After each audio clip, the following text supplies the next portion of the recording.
Maayong adlaw katawhan sa Dios sa Archdiocese sa Uzami sa ngalan sa atong talahuron nga Arsobispo Archbishop Martin Sarmiento Humawad Didi ug sa kahugpungan sa mga kaparian sa tibuok lokal nga simbahan dinhi sa Uzami gikan dinhi sa Immaculada Concepcion Mission Station sa Concepcion Misamis Occidental kini nausab si Father Jesse Langgam maghatod kaninyo sa pamalandong karong adlaw karon nga Huwebes sulod sa ikanapulo nga semana sa tuig sa ordinaryong panahon sa kalendaryo sa atong simbahan Hunyo 13 2024. Karon usab nga adlaw mga igsuon atong gisaulog ang kapiyastahan ni San Antonio de Padua sa kapari ug doktor sa simbahan. Kini si San Antonio mga igsuon natawo dito sa Lisbon, sakop sa nasod sa Portugal niadtong hapit na matapos ang ikanapulog duha nga siglo o 12th century. Gibiyaan niya ang iyang kaugmaon sa gahom ug bahandi pinagi sa iyang pagsulod sa relihiyosong kinabuhi isip usa ka Agustiniano. Kini manggod si San Antonio de Padua makapanunod unta og posisyon sa katilingban gikan sa iyang amahan apan iya kining gibiyaan. Wala badugay human siya na ordinahan sa pagkapari mibalhin siya sa pundok sa mga Franciscano or OFM. Tungod kay nadasig siya sa kinabuhi og kamatayon sa mga Franciscanong martir didto sa Morocco. Og si San Antonio de Padua mga isuon nagsangyaw sa Kristohanong pagtuo ngadto sa katawhan sa Afrika uban ang labing dako niyang kalampusan nga nakabot niya dihang nisangyaw sab siya didto sa nasod sa Fransya o Italia nga mao hinungdan nga nakakabig siya og daghan kaayong mga irehes ngadto sa pagtuo sa simbahan. Siya ang pinakaunang Franciscano nga nagtudlo og teolohiya. Kaya ang mga Franciscano, naila man sila sa ilahang works of charity, no? Pastorally, no? Kining hawa no sa formation no sa edukasyon. Apan si San Antonio de Padua mga igsoon nakahimo no sa pag latas ni anang mao nga kanang charity no o milagbas no ngadto sa lain pang paghalad sa iyang kaugalingon pinaagi sa pagtudlo no og teolohiya. Ang iyang mga wali nahimong bantugan tungod sa kalantip o kalumo kaayo niini. Namatay si San Antonio de Padua mga igsuon didto sa Padua sa tuig 1231. Ang ebanghelyo nga atong pamalandungan karong adlaw mga igsuon atong kutloon gikan sa ebanghelyo sumala ni San Mateo.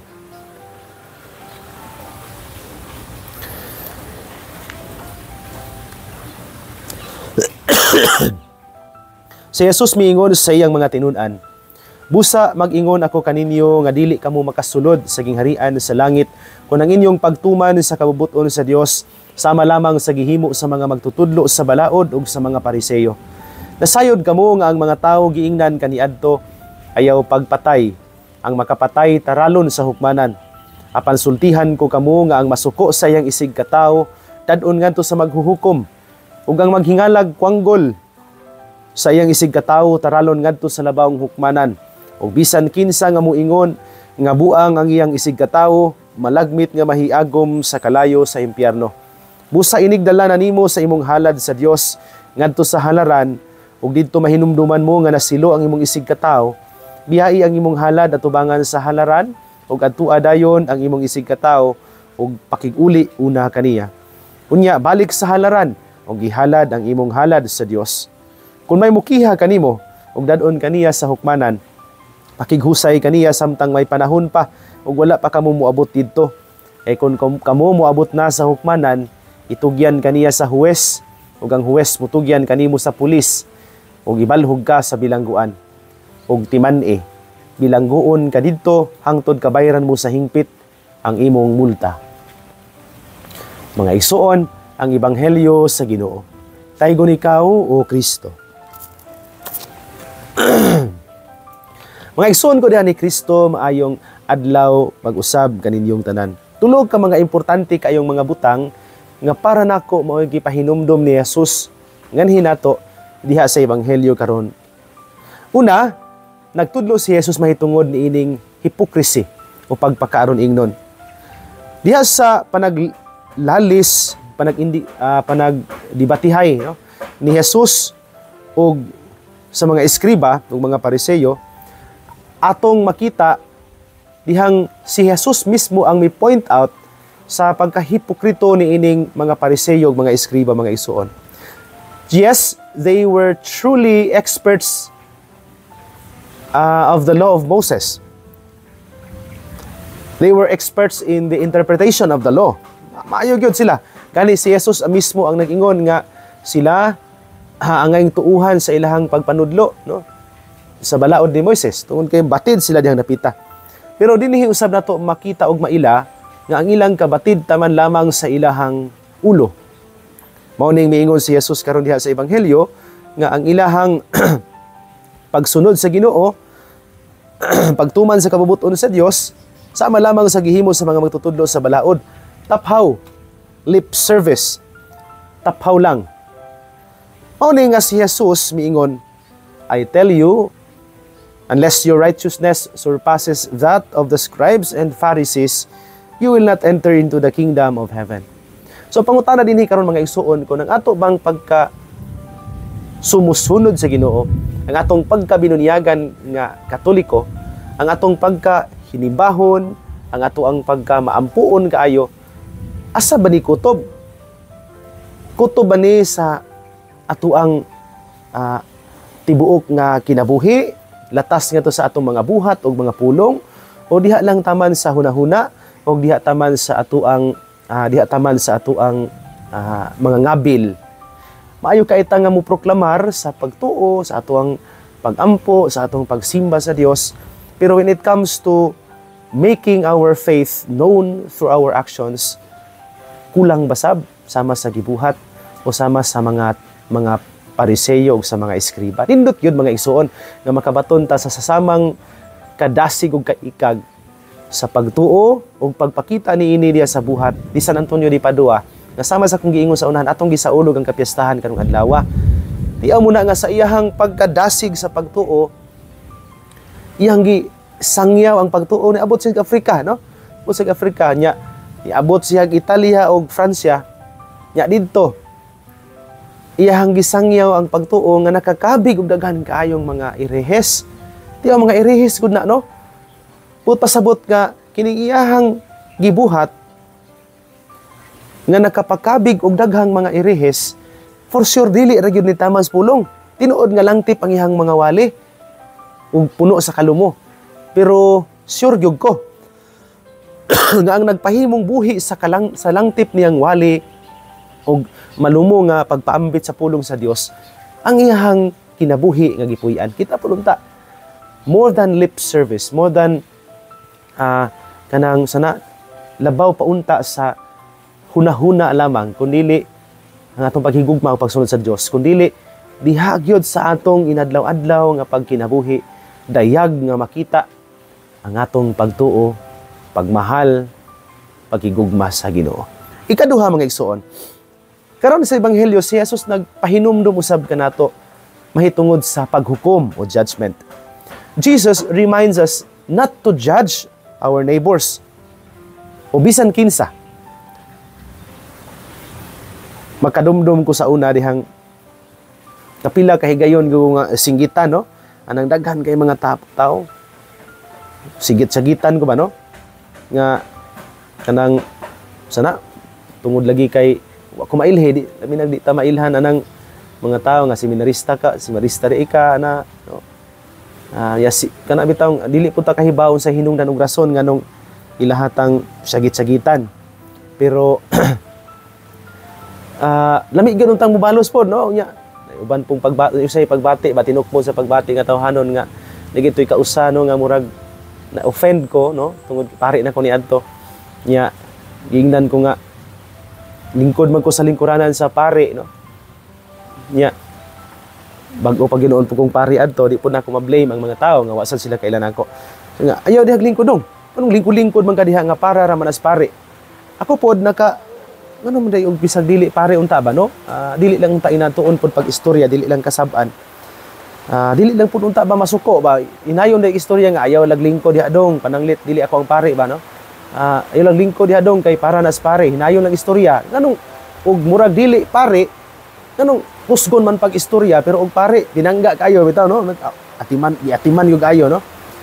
mga igsoon, tungod na kay naay mga higayon nga basta tan-aw nato sa atong hunahuna judgment ba no paghukom dili gani haom sa atong gusto ganahan mo nang atong iitsapwera dili nato tagaan sa insaktong pagtagad sa insaktong pagmahal o sa pag-atiman o pag-amuma nga angay unta niya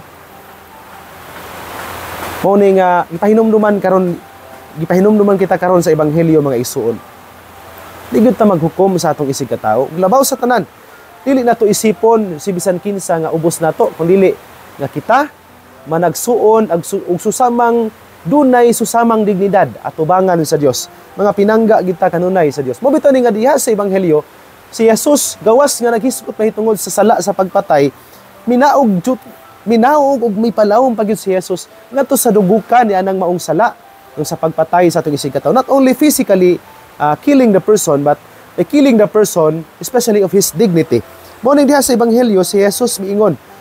Nag-ingon kaniadto, ayaw pagpatay. Ang magpatay, tarawon sa hukmanan. Apan karon sultihan ko kamo. Ang masuko, no? Ang masuko. Gani dinhi sa ubos, miingon pagyud si Jesus, ag manghingalan og kwanggol sa isig ka tawo, taralon ngadto sa labang hukmanan. Tiaw mo na, nga gidugangan pa niya dinhi, kwanggol. Ingon pagyud si Jesus, ug bisan kinsa nga moingon nga buang ang iyang isig ka tawo, malagmit, mahiagom siya sa kalayo sa impyerno. Kaning mga butanga mga isuon, nagtugkad ni sa atong kaugalingong kahiladman, labi na sa mga higayon nga hilig kayutang muluk down og mga tawo. Muluk down diha sa paghukom og mga tawo. Hinumduman ta sa Ginoo, do natay susamang dignidad. O bitaw nang gipakamatyan tang tanan no sa Ginoo. Wa may gipili ng pagmahal sa Ginoo. Mao nang gipahinumduman ta karon nga dili maghukom. Ikatulo mga igsoon, kay murag ni kusog na ning ulan, di na madungog akong tingog tingali ani, labi na gyud kay gadaot pud ako ang lawas no. Iniaging adlaw magod ato kus bukid ya. Timing sad mo ipagbalik gyud sa ting-ulan ni Concepcion, nagmotor ana nya tanbo na sugat na tong ulan.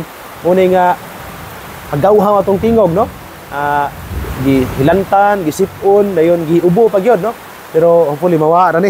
Ikatulo ka punto mga igsoon karong adlaw sa ebanghelyo, gipahinumduman usab kita ni Jesus mahitungod sa pagpasaylo. Tiluod lisod gyud ang pagpasaylo, labi na gyud kon gibuhatan ta og makasakit kaayo nga inhustisya sa atong kinabuhi. Ang pulong forgive mga igsoon, kung atong paminawon, ang iyahang unod dugukan kana biyang pulong give. Pagka manggihatagon. Umitaw ning naiusan ako kakaubang seminarista sa una, maayo gyud kay siyang mo binuang ba joke niya. Usay binisaya sa forgiveness pre no. Nya, ubag sa lain siya nga pagka manggihatagon no. Sayop ya gyud na kay ang forgiveness pagka mapasayloon man. Pero akong balikon dunay sense kuno man. Kay ang dugukan nga pulong sa forgive is ang pulong man nga give. Give for no. Kanang muhatag ka, mupambit kam. Ya, kang kinsa man nimo ihatag ng pasaylo. Kung ang pagpasaylo, paghatag man gani, kang kinsa man nimo ihatag. Sa pagkatinuod sa pagpasaylo mga isuon, una nimong gihatagan ang imong kaugalingon ni ana. Sa paagi nga kung makapasaylo ka na, makabaton ka man og kinabuhi nga malinawon. Hapsay, makatugang sakto, wala kay pagdumot nga naghasol sa imong kahiladman, wala kay pagbati nga nakapabugat sa imuhang sa imuhang kasing-kasing, hinungdan nga mahimong hinungdan sa mga sakit no nga unnecessary na unta, pero nahimo pag hinungdan mas atong mga balatian. The benefit of forgiving others is not only for the one you forgive, but as well nimo nga ni pasaylo. Kung mupasaylo ta, atong gihatagan ng atong kaugalingon sa kagawasan from emotional toxins nga muhilo sa atong galamhan.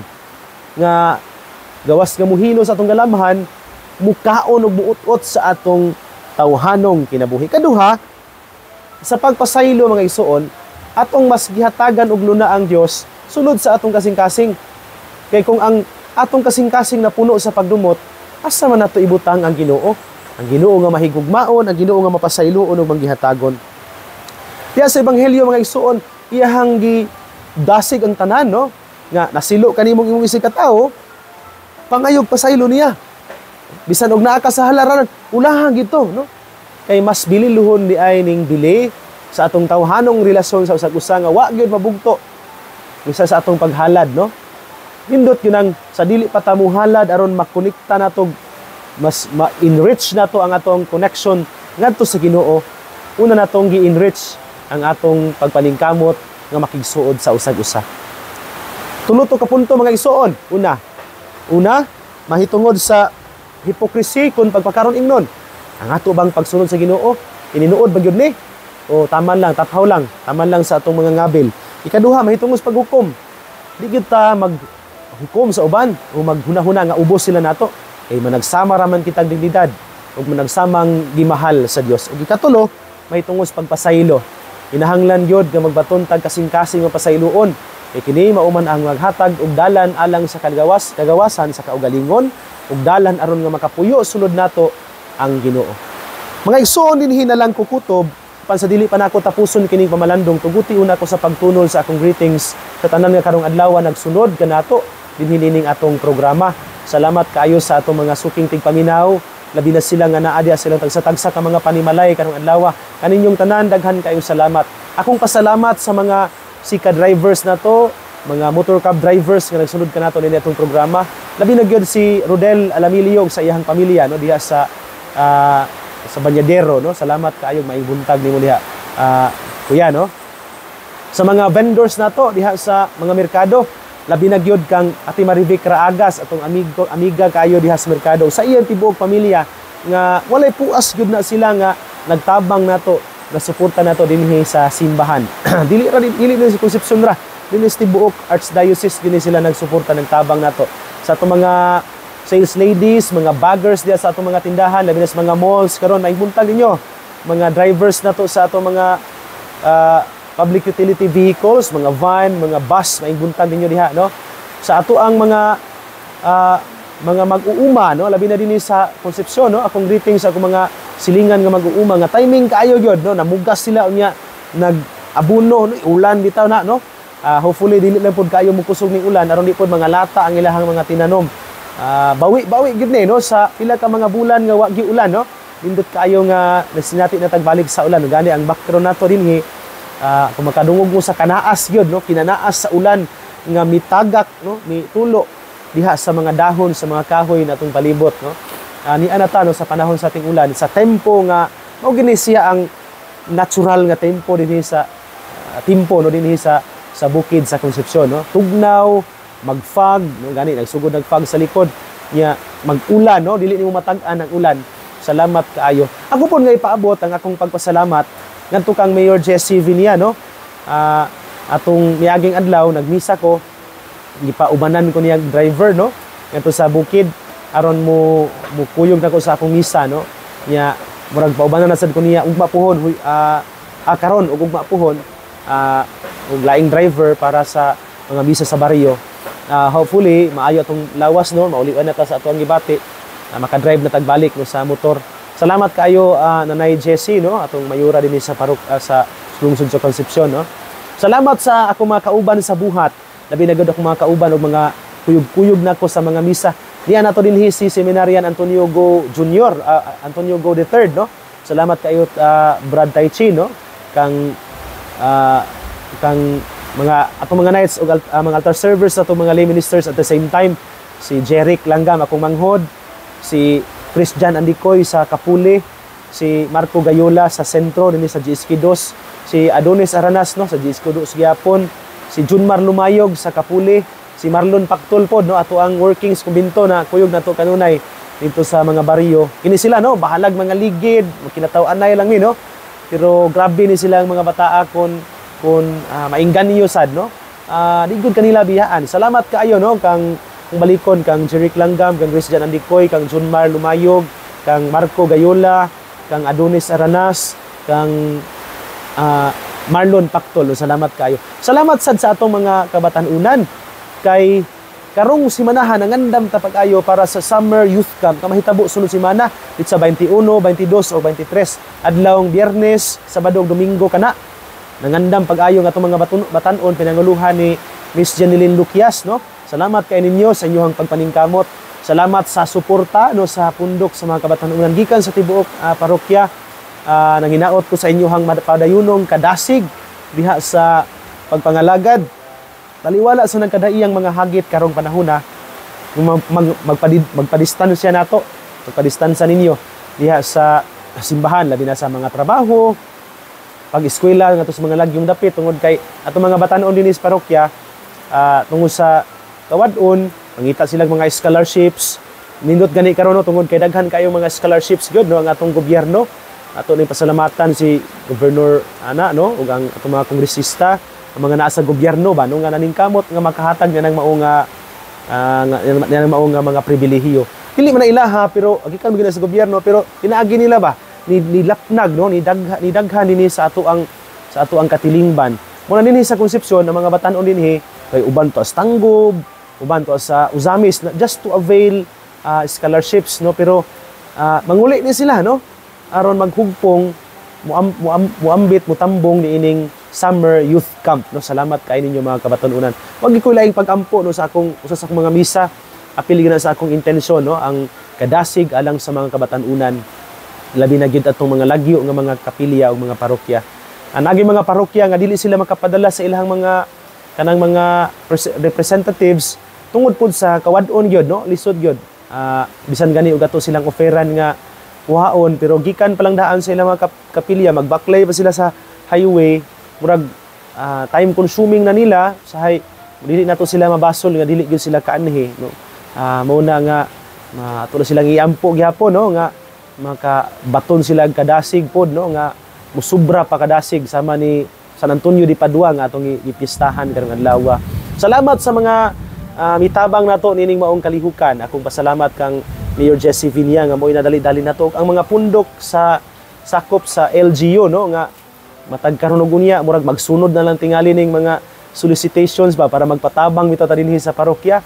Naabgyud gihapon tay madungog nga mga istorya pero natural man na no pero ang nakanindot tungod kay mutabang gyud gihapon sila. Maunang salamat gyud kay ninyo no mga taga LGU pinanguluhan ni Mayor Jesse Vinia ato ang Vice Mayor Ronel Montipon, mga SB members no labi na kang SB Rudas.